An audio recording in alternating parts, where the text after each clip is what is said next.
कहानी की शुरुआत होगी साल 1988 से। जगह अमृतसर, अमृतसर का स्वर्ण मंदिर। कुछ साल पहले जनरैल सिंह भिंडरेवाला ने इसी स्वर्ण मंदिर परिसर को अपना अड्डा बना लिया और वहां भारी हथियारों के साथ उग्रवादियों की फौज इकट्ठा कर ली थी। फिर जून 1984 में इंदिरा गांधी ने ऑपरेशन ब्लू स्टार चलाया और भारतीय सेना ने मंदिर में घुसकर आतंकवादियों को मार गिराया। लेकिन इस कार्रवाई से सिख समुदाय में गहरा रोष फैल गया था और इसी तरह से फिर से 1988 में सिमिलर सिचुएशन खड़ी हो गई थी और इसी स्वर्ण मंदिर में खालिस्तानी आतंकवादियों ने फिर से कब्जा कर लिया था। और अब राजीव गांधी स्वर्ण मंदिर पर हमला करके अपनी मां इंदिरा गांधी की गलती को दोहराना नहीं चाहते थे। तो ऐसे में सवाल था कि कैसे निपटा जाए इन खालिस्तान के आतंकवादियों से।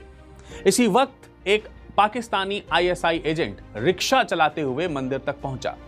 वो आतंकवादियों से बोला, मैं पाकिस्तान से आया हूं तुम्हारे मिशन में मदद के लिए। इस आईएसआई एजेंट ने खालिस्तानी कमांडर पेंटा से मुलाकात की। उसने बाहर की सारी खुफिया जानकारी कमांडर पेंटा को दे दी कि कहां पुलिस खड़ी है, कहां कमांडो खड़े हैं।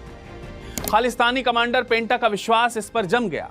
अब इस आईएसआई एजेंट ने मंदिर के अंदर घुसपैठ करके सब कुछ नोटिस कर लिया। कौन कहां है, किसके पास कितने हथियार हैं, कैसे हथियार हैं, मंदिर में कितनी बंकर हैं, इस तरह की कौन कौन से रास्ते हैं, कहां से अंदर घुसा जा सकता है और कैसे बाहर निकला जा सकता है। यानी हर एक डिटेल, हर एक एंगल की जानकारी उसने ले ली।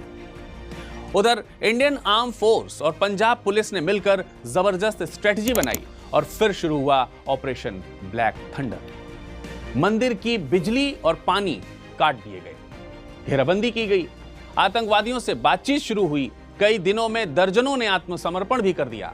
कुछ जिन्होंने मना किया था उन्हें बाद में सेना ने दबोच लिया।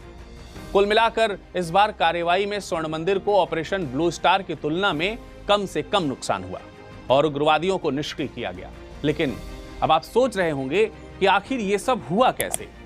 तो ये सब हुआ उसी आईएसआई एजेंट की मदद से, क्योंकि उसी ने ये सारी जानकारी दे दी थी भारत की एनएसजी और पंजाब पुलिस को। अब एक और सवाल, भला कोई पाकिस्तानी आईएसआई एजेंट भारत की मदद क्यों करेगा? आखिर ये पाकिस्तानी आईएसआई एजेंट था कौन? इसकी इंटेल ने उग्रवादियों का सारा खेल बिगाड़ दिया था। देखिए, कुछ जंगें बंदूक से नहीं बल्कि दिमाग से जीती जाती हैं। कुछ योद्धा तख्त पर नहीं, अंधेरे में बैठकर मुल्क की किस्मत लिखते हैं। ये ऐसे खिलाड़ी होते हैं जो सामने आए बिना पर्दे के पीछे से खेल को पलट देते हैं।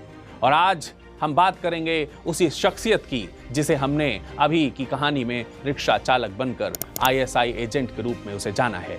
यह शख्स बब्बर शेर है जिसका नाम सुनकर आतंकी डर से कांप उठता है। नाम है डोभाल, अजीत डोभाल।